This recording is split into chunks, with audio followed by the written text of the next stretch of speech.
Mesdames et messieurs, bonjour à toutes et à tous et bienvenue dans cette nouvelle vidéo de la formation CCNA 200-301.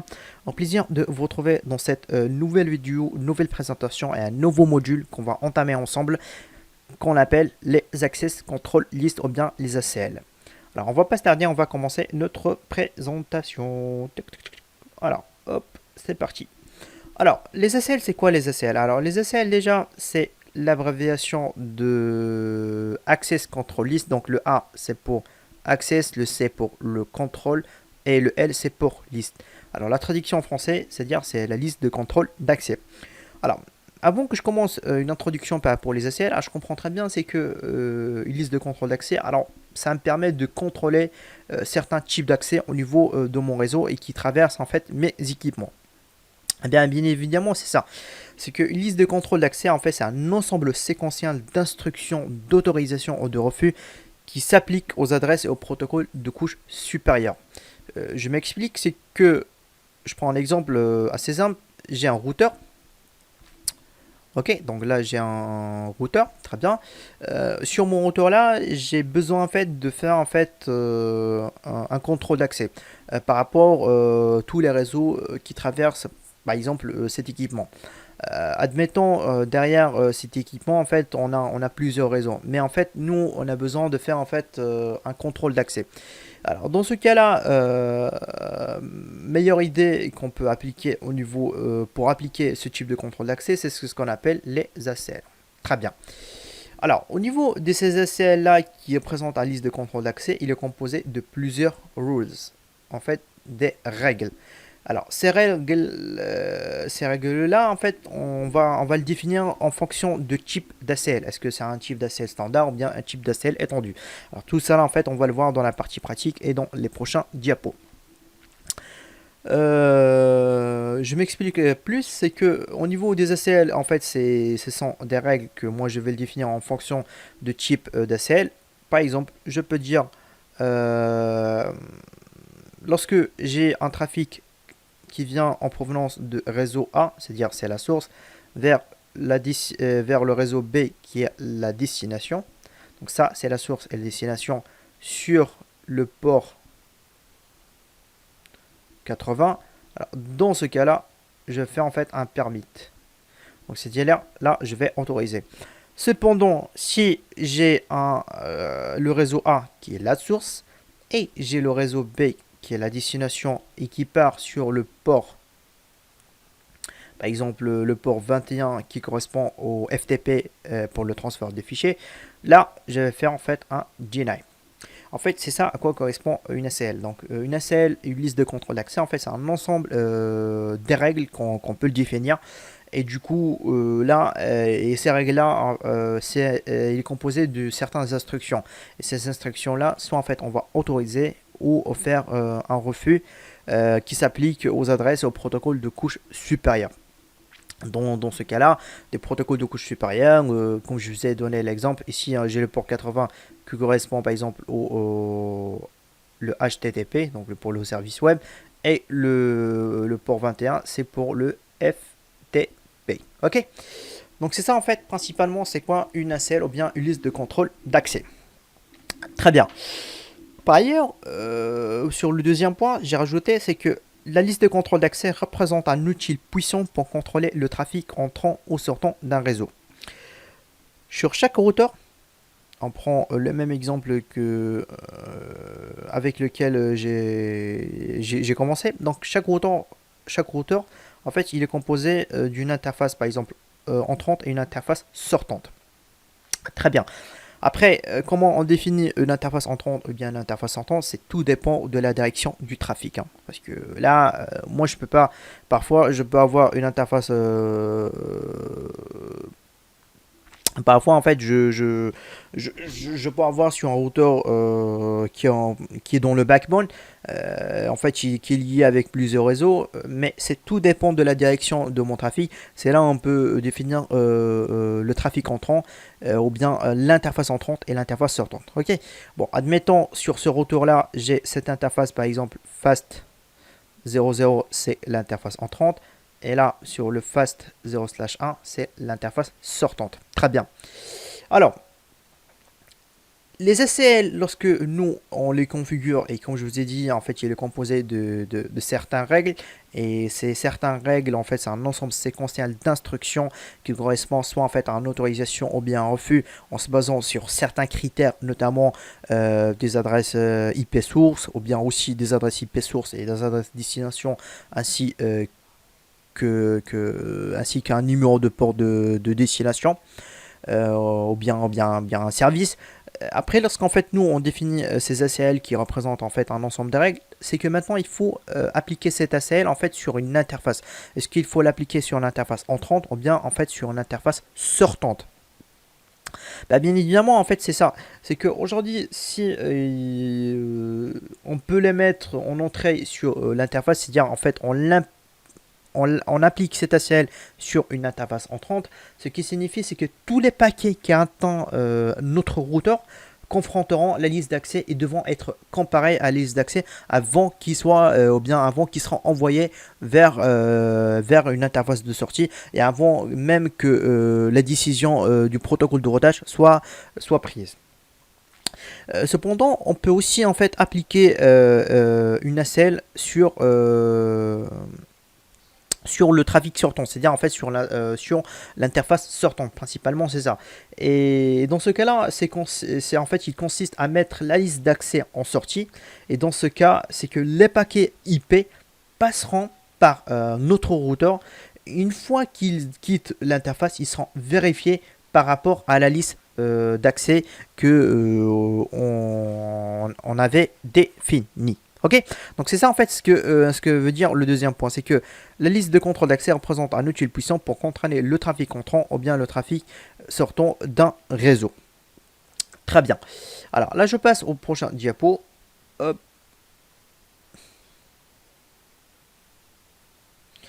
Alors, qu'est-ce qu'une liste de contrôle d'accès? Alors, une liste de contrôle d'accès ou bien une ACL, en fait, c'est une série de commandes iOS.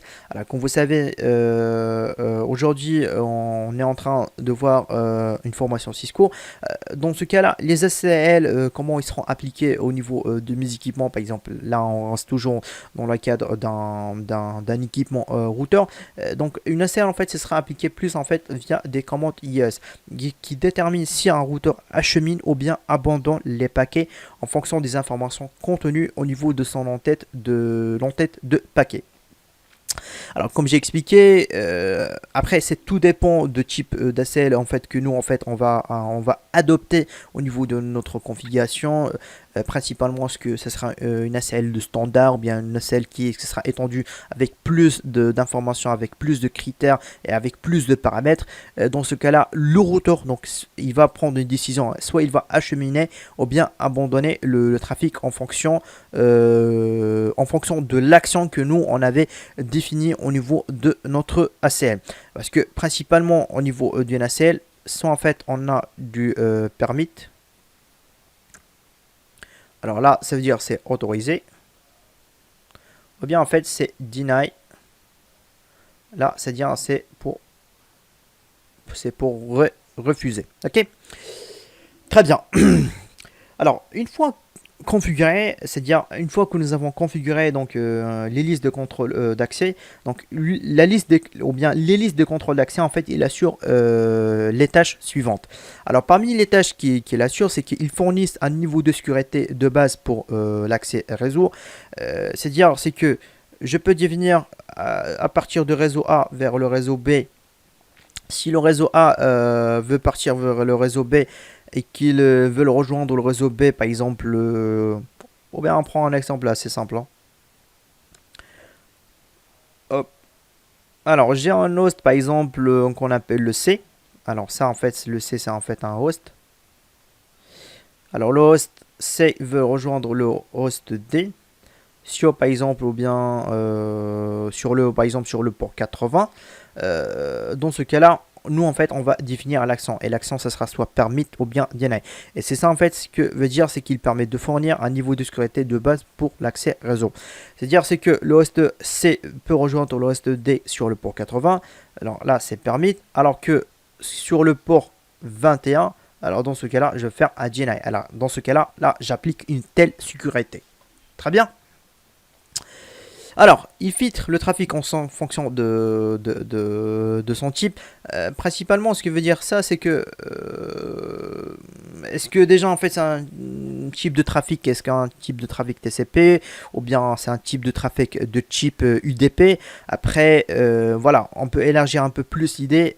Dans ce cas-là, on va utiliser quel service? Est-ce que ça va être un service web? Est-ce que ça va être un service FTP? Est-ce que ça va être par exemple un SSH?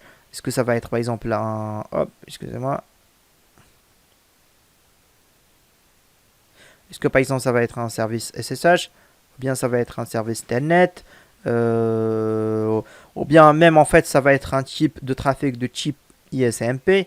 Bon, etc. etc. etc. Bon, c'est ça en fait ce que veut dire, c'est qu'on va filtrer le trafic en fonction de son type.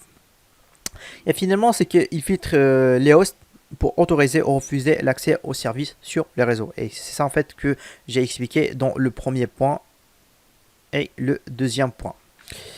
Alors, je reviens sur un point très important, c'est que les ACL sont également utilisés pour faire correspondre le trafic sélectionné pour une configuration telle que le NAT. Comme je vous ai expliqué avant, par exemple, on avait utilisé les ACL avec le port address translation. Avec le port address translation, nous avons appliqué en fait une ACL. La QS aussi, tout ce qui concerne donc pour la classification and marking, on peut se servir des ACL pour classifier et puis en fait on peut pour marquer aussi notre trafic. Et après tout ce qui concerne donc le filtrage des routes ou bien route filtering, on peut utiliser bien évidemment les ACL. Très bien. Alors, je passe au prochain diapo. Hop. Hop. Alors là j'ai pris un exemple assez simple. Ici j'ai un routeur R1. Et puis en fait ici j'ai un routeur R2. Ok. Alors derrière le routeur R1 j'ai un équipement A et un équipement B. Donc chaque équipement donc il a sa propre adresse IP. Donc le 10.1.1.1 et le 10.1.1.2. Alors admettons c'est que ces deux équipements qui sont derrière le routeur R1 donc ils veulent rejoindre le serveur S1. Donc le serveur S1. Alors dans ce cas-là, on peut appliquer une ACL parce que déjà on a une instruction ou bien voilà, on a une consigne que le host A donc il peut rejoindre le serveur S1 alors que le host B donc il ne faut pas qu'il rejoigne le host S1. Alors dans ce cas-là, si on n'a pas une firewall, donc si on n'a pas un grand équipement de sécurité comme le firewall, donc la meilleure solution, c'est appliquer en fait une ACL. Dans ce cas-là, je peux appliquer une ACL au niveau de mon routeur R2 pour dire que si j'ai une source IP qui égale 10.1.1.1, donc dans ce cas-là, là, tu vas l'autoriser. Sinon, en fait, si tu as la source IP donc égale 10.1.2 qui correspond à l'équipement B, dans ce cas-là, tu vas le discarder ou bien tu vas le dropper. Après, on peut aussi donc appliquer on peut appliquer aussi cette règle-là au niveau de notre équipement R1, mais ça, comme je vous ai expliqué au départ, c'est tout dépend du type d'ACL en fait que nous on va adopter. Par exemple, là je vais avancer quelques idées. C'est qu'avec les types d'ACL standard en fait on l'applique plus proche de la destination, tandis que pour les ACL étendus en fait ce sera plus proche de la source. Ok, alors je passe au prochain diapo. Boum. Alors, comment ça, en fait, ça marche un filtrage de paquets. Alors, pour comprendre comment un routeur utilise le filtrage des paquets, écoutez, imaginez, on va dire, qu'un agent de sécurité a été placé devant une porte verrouillée. Par exemple, là, j'ai un beau gosse, j'ai un gars de sécurité qui est placé devant une porte verrouillée et que cet agent de sécurité, donc, il a reçu pour instruction de ne laisser passer que les personnes dont leur nom figure sur une certaine liste. Par exemple, elle a une liste avec certains noms, et du coup, lorsqu'en fait une personne qui arrive à un certain moment devant la porte, bah, lui, donc, il le donne, la personne qui se représente, bah, il donne le nom à l'agent de sécurité. Et si son nom figure au niveau de cette liste-là, bah, il va le laisser rentrer. Sinon, en fait, il va pas laisser donc rentrer. Donc, dans ce cas-là, l'agent de sécurité, donc, il filtre le passage des personnes conformément à la liste des noms autorisés qu'il a au niveau de cette liste-là. Et les listes de contrôle d'accès, ben, écoutez, en fait, ils fonctionnent de la même façon et prennent des décisions en fonction des critères qui sont définis. Donc, c'est comme ça, généralement, comment ça marche le filtrage des paquets. C'est comme un agent de sécurité qui est placé devant une porte verrouillée, et cet agent de sécurité, donc, il a une liste imprimée avec les noms des personnes qui sont autorisées, et en fonction de ces noms-là, lui, donc, il va prendre une décision. Est-ce qu'il va laisser passer, ou bien il va refuser donc l'accès. Hop là. Hop. Alors, partant plus technique, mieux que prendre un exemple d'un agent de sécurité. Dans ce cas-là, alors par exemple, on a une liste de contrôle d'accès peut être configurée pour autoriser l'accès web aux utilisateurs du réseau A, mais le refuser à tous les autres services. Par exemple, en fait, là, j'ai en fait un routeur. Donc un routeur, en fait, là, il première question qui se pose, en provenance de quel réseau. Là, il lui dit, par exemple, là, je suis de réseau A. Comme je vous ai dit, c'est que le réseau A, donc, il a autorisé l'accès web aux utilisateurs de ce réseau. Donc, demande des services du port 80. Donc, c'est un service web. Donc, ce qui correspond au HTTP. Donc là, j'ai une access list, ou bien une liste de contrôle d'accès qui permet d'autoriser ce type de trafic pour le réseau A. Dans ce cas-là, il va l'autoriser. Alors que pour tous les autres services, dans ce cas-là, il va le refuser. Très bien. J'ai un autre, par la suite, pour tout le réseau B, donc là, je vais refuser l'accès HTTP, ou bien l'accès pour le service web aux utilisateurs du réseau B, mais leur autoriser tous les autres accès. Alors, dans ce cas-là, le routeur, donc, il se repose la même question. Il va dire que, ok, bah, le réseau B, bah, comment ça se passe? Bah, il va lui dire, moi, je suis du réseau B, très bien. Donc, il demande des services du port 80. Ok, bah, mais non, tu as refusé. Ok. Sinon, en fait, pour tous les autres services, bah, tu es autorisé. En fait, ça comme ça marche en filtrage des paquets. Ok. Alors, le fonctionnement des ACL. Alors, le fonctionnement des ACL, c'est que la liste des contrôles d'accès sont configurés pour s'appliquer au trafic entrant ou sortant. Et c'est ça, en fait, comme ce que je vous ai expliqué dans le premier diapo. Hein. C'est que la liste de contrôle d'accès entrante, c'est que la liste de contrôle d'accès entrante donc filtre les paquets entrants dans une interface spécifique avant qu'ils ne soient acheminés vers l'interface de sortie. Donc le trafic, donc, il entre au niveau de mon interface, de mon interface entrante. Donc ce qu'il va faire le routeur, c'est que en fait il va déjà en fait faire la comparaison entre le trafic entrant avec l'ACL qui est appliqué au niveau de cette interface entrante avant qu'il soit acheminé vers l'interface de sortie. Parce qu'à un moment donné, si moi j'ai le trafic, donc il match avec mon ACL, et que ce trafic là, donc il est en deny, en action deny, c'est-à-dire en fait en action refus, c'est que tout simplement le trafic ne sera pas acheminé vers l'interface de sortie, parce que tout simplement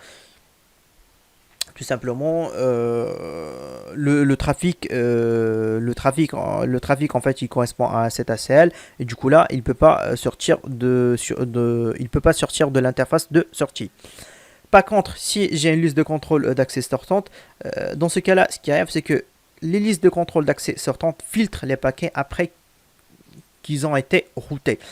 C'est-à-dire, c'est que dans ce cas-là, en fait, moi j'ai une décision de routage qui était déjà prise lorsqu'en fait j'ai une liste de contrôle d'accès sortante, et ce que quelle que soit l'interface de sortie. Alors, pour liste de contrôle d'accès sortante, en fait, lorsqu'en fait j'ai des ACL qui sont appliqués sur la liste de contrôle d'accès sortante, alors comment ça fonctionne dans ce cas-là lorsqu'en fait une ACL qui est appliquée sur une interface une interface de sortie. Alors, tout simplement, chaque routeur, en fait, il a une table de routage, bien entendu, hein. Alors, il y a deux choses. Soit au niveau de cette table de routage, soit je trouve l'entrée qui correspond vers ma destination, soit en fait je le trouve pas. Alors, si je la trouve pas, on va dire le pire scénario, si je le trouve pas, en fait, automatiquement, donc le trafic qui sera discardé. Admettons que cette entrée elle existe toujours en fait au niveau de ma table de routage ou bien en fait le routage sera fait via une route par défaut. Dans ce cas là en fait là je vais choisir en fait une interface de sortie, hein. Une interface de sortie qu'il va choisir le routeur pour router ce trafic. Alors lorsque je trouve en fait cette interface de sortie, je regarde le routeur en fait, je regarde si en fait il y a une ACL. Alors, s'il n'a pas une ACL, dans ce cas-là, en fait, le paquet IP, donc, ce sera envoyé. S'il y a une ACL, dans ce cas-là, en fait, je regarde à quoi ça correspond cette ACL. Et c'est quoi l'action que j'ai exactement. Alors, par exemple, si j'ai le permit, dans ce cas-là, le trafic qui sera envoyé, très bien, vers la destination sans aucun problème. Mais si j'ai le deny, dans ce cas-là, le trafic qui sera discardé ou bien voilà, donc sera rejeté. Donc généralement c'est comme ça ça fonctionne lorsqu'en fait on a une ACL qui est appliquée sur l'interface de sortie, parce que c'est tout simplement ça fonctionne après la décision de routage.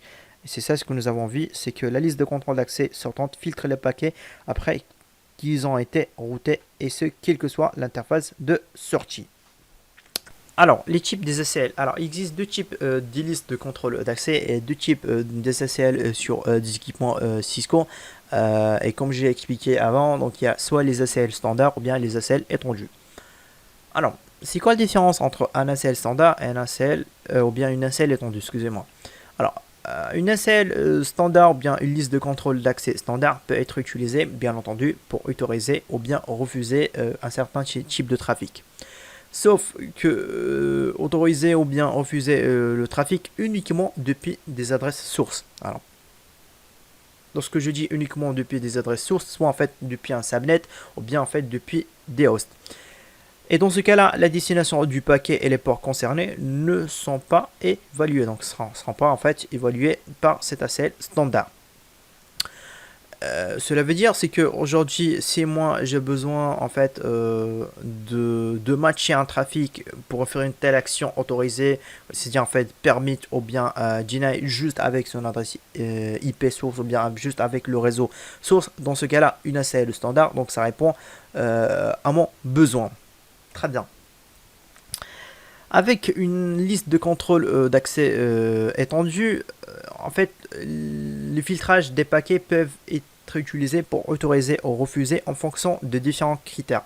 Alors, lorsque je dis en fait en fonction de différents critères, c'est que là, je ne vais pas seulement basé sur les adresses sources, mais je vais me baser sur le type de protocole, par exemple, soit un protocole TCP, du type de protocole transport, est-ce que c'est du TCP ou bien du EDP, l'adresse source, l'adresse de destination, le protocole ou bien le numéro de port. Par exemple, là, protocole, par exemple, c'est du HTTP, du FTP, genre, je sais pas, du SSH, du Telnet, ou bien en fait avec un numéro de port. Donc là, en fait, si le protocole donc il n'est pas reconnu au niveau de ma configuration, là je peux utiliser en fait un numéro de port. Ok. Sauf en fait ce qu'il faut que je rajoute, même si ça on va le voir dans la partie pratique pour chaque type des ACL, parce qu'en fait nous on va configurer donc un ACL standard. On ne peut pas rajouter ces critères, c'est-à-dire le type de protocole, l'adresse source, l'adresse destination, le protocole, parce que déjà nous lorsqu'en fait on va définir une access list standard, en fait on va définir un numéro, et ce numéro là en fait c'est un plage qui est réservé pour les ACL standards, alors que ce plage là c'est pas le même pour les ACL étendus. Mais ces numéros-là, ces numéros, en fait, on va le voir dans les prochaines présentations. Parce que moi, j'ai décidé de faire pour chaque type d'ACL, en fait, une présentation qui sera dédiée avec la configuration. Et le lab, ce sera donc en fait dans une vidéo à part. Par ailleurs, ce que je voudrais rajouter, en fait, il y a un autre type d'ACL, même si en fait, moi, j'aime pas en fait l'appeler un type d'ACL. En fait, c'est la liste des contrôles d'accès nommés. Donc, c'est-à-dire en fait, c'est que au lieu que moi je vais donner en fait un numéro, comme je vous ai dit, c'est que pour distinguer entre une ACL étendue et un ACL standard, c'est qu'en fait, on peut le distinguer via en fait une plage. Hein. Et c'est une plage en fait qui est une plage qui est reconnue au niveau de mon routeur. Par exemple, pour les accès, pour les listes de contrôle accès standard, donc c'est entre 1 et 99. Donc après, donc il y a un autre plage en fait qui est réservé. Donc ça, je vais parler dans la prochaine vidéo. Et aussi en fait pour les ACL étendus, en fait il y a une plage qui est dédiée. En fait, il y a un numéro de plage qui est dédié pour les étendus. Après, voilà, aujourd'hui, si moi je voudrais en fait présenter mes listes de contrôle d'accès en fait avec un nom, dans ce cas là je peux adopter donc une configuration avec une ACL, avec un nom, parce qu'en fait le nom ça sera plus parlant par rapport à un numéro. Donc avec une liste de contrôle d'accès nommée, on se réfère donc à l'ACL par son nom et plus par un numéro. Parce qu'en fait avec un nom, la plupart des entreprises, s'il faut qu'il applique un ACL, donc la majorité, même moi en fait je préfère en fait d'adopter une type de configuration des ACL nommés. Et après en fait au niveau des ACL nommés, alors je vais définir est-ce que ça va être une ACL standard ou bien ça va être une ACL étendue. Très bien. Alors, je résume donc la différence entre ces types des ACL, donc les ACL standards et étendus. Alors, dans un prochain diapo. Aujourd'hui, je peux définir les ACL standards soit en fait avec numbers, c'est-à-dire en fait avec un nombre que je vais définir au niveau de ma configuration. Et c'est dont je vais parler sur ces numéros-là dans la prochaine présentation qui sera dédiée pour les ACL standards et pour les ACL étendus. Sinon en fait je peux aussi en fait définir une ACL standard en fait avec une ACL nommée. Donc c'est à dire ce que je peux donner un nom. Ce qu'il fait c'est que lorsque moi je vais utiliser ou bien je vais configurer donc une ACL standard, alors soit en fait avec un numéro ou bien en fait avec un nom, dans ce cas là il faut que je matche avec une source IP. Donc avec une source IP. Je rajoute une chose, c'est que aujourd'hui, si vous allez configurer donc une ACL standard, c'est que vous pouvez pas, par exemple, rajouter la destination, parce que déjà en fait, c'est figé au niveau de la configuration. Vous pouvez plus rajouter quelque chose d'autre lorsque vous allez configurer donc une ACL standard. Juste en fait, il faut que ça matche avec une telle source IP, et par la suite en fait, il faut l'appliquer au niveau d'une telle interface. Très bien. Alors, si je vais configurer donc une ACL étendue, donc là j'aurai le choix entre soit en fait de mettre en fait un nombre et c'est un range, alors c'est un range en fait que je vais vous parler dans les prochaines vidéos. Et du coup, sinon en fait, là, je peux configurer en fait une ACL nommée, donc c'est-à-dire en fait avec un nom. Sauf que la différence, comme je l'ai expliqué dans le diapo précédent, c'est que je peux matcher soit en fait je peux matcher sur la source et la destination IP, c'est-à-dire je peux choisir une telle source et une telle destination. Je peux aussi choisir le source et destination port. Sinon en fait je peux utiliser en fait des autres critères que on peut le voir dans certains routeurs qui sont avancés, par exemple sur GNS3, parce que sur Packet Tracer certaines choses on peut pas l'avoir par rapport aux ACL étendus. Après aujourd'hui, si vous allez configurer donc une ACL standard ou bien étendue sur votre équipement, donc là il faut choisir en fait un numéro ID, et un numéro ID c'est tout dépend c'est en fait c'est un range, donc il y a un range des nombres en fait qui est réservé pour les ACL standards et aussi pour les ACL étendus. Sauf dans ce cas-là, ça sera en fait un global command, c'est en fait en mode config. Sinon, si vous allez utiliser en fait une ACL nommée, donc en fait là on va définir un nom pour notre ACL et dans ce cas-là, ça sera en fait des subcommandes, on va dire des sous-commandes qu'on va le configurer dans le mode de configuration des ACL nommés. Voilà, donc j'espère que vous avez pu avoir une idée concernant les ACL, notamment comment le filtrage de paquets ça se passe, comment les ACL ils sont appliqués lorsqu'en fait on décide de les appliquer sur les interfaces entrantes et sortantes. C'est quoi les types des ACL, à quoi ça sert donc les ACL donc étendus et les ACL extended et les ACL nommés. Après, il y a certaines choses que je vais rajouter dans les prochaines vidéos pour qu'en fait on utilise les ACL nommés, pour qu'en fait, pardon, soit on utilise les ACL nommés ou bien pourquoi en fait c'est recommandé d'utiliser les ACL nommés par rapport les ACL avec un numéro. Ok, donc si vous avez des questions, n'hésitez pas, on est toujours ouvert de répondre sur vos questions, soit par LinkedIn, sinon par la section questions-réponses du Jimmy. Merci à toutes et à tous et je vous dis à la prochaine vidéo des ACL standards. Merci.